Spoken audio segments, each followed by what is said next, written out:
Hi, I'm Scott Margolin. And I'm Jason Brosen. Welcome to Season 6 of Arc Week, where we're going to have a lot of fun with a popular TV show that busts myths. We're calling it Bull Sharks and Bull and we're going to take a look at some commonly held beliefs in the electrical industry to determine whether they're confirmed or they're BS.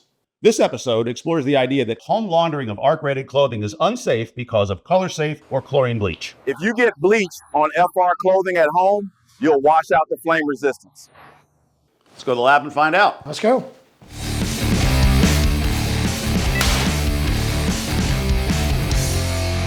Welcome to Connectrix. People are generally more concerned about treated products than they are inherent when it comes to bleach, so our test protocol will focus on the most popular one, which is a 7-ounce 8812 FR cotton. So we're going to start with a control garment, which has been laundered one time without bleach to give us a good baseline.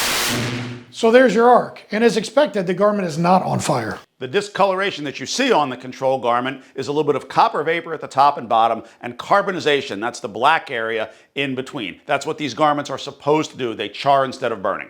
Now we're going to replicate that same arc with a garment that has been washed 50 times with a color-safe bleach. And once again, you can see the garment is not on fire. Which means that even 50 cycles of oxidative color-safe bleach did not affect the flame-resistant properties of the garment. And when you compare them side by side with the control, you further notice that the two garments look essentially identical. That is, the damage pattern is the same. This summer is the 50th anniversary of the release of the movie Jaws, and you just know we couldn't let that go by without acknowledgement. Our shark belief today is that bull sharks can survive in fresh water. Let's get wet and find out. Bull sharks can absolutely go into fresh water. They have an ability to osmoregulate, which is control the salt content in their body. So they've actually been found as far up the Mississippi River as St. Louis and 2,000 miles up the Amazon River. They give birth in brackish water, so this gives their young a major evolutionary advantage to grow up and start to learn how to feed in brackish water. Next, we're going to look at the bigger concern, which is liquid chlorine bleach. The next arc features a garment that has been washed 50 times in that same bleach.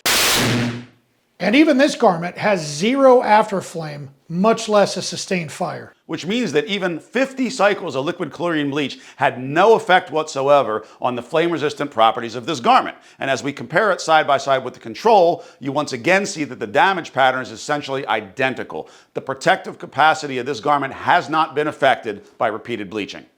Again, there was no afterflame or sustained fire on any of them, and as we look at them one final time side by side, it's clear that neither liquid chlorine nor color-safe oxidative bleach had any effect on the protective capacity of these garments.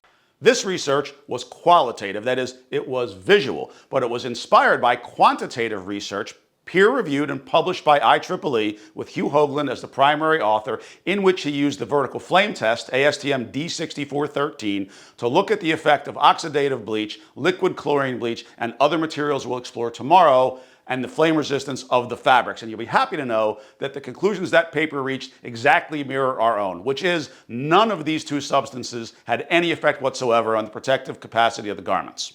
Now, all that being said, Tyndale does not endorse the intentional use of liquid chlorine bleach on arc-rated or flame-resistant clothing. It is prohibited. We merely engage in this research to demonstrate that if these garments were to be accidentally bleached a couple of times, you would not be removing the flame resistance or affecting the protective capacity.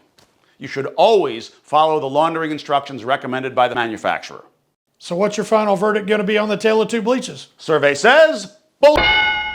We frequently hear about sales tactics being used in the field to infer to customers that either OSHA or ASTM have a preference for employer or industrial laundering over home. And as a former chair of ASTM home and industrial laundering standards, I'm here to tell you that is absolutely untrue. Neither OSHA nor ASTM have a preference. And the truth is that globally, the vast majority of arc-rated and flame-resistant garments are home laundered and always have been. And that's a wrap. Stay tuned for the next episode of Arc Week.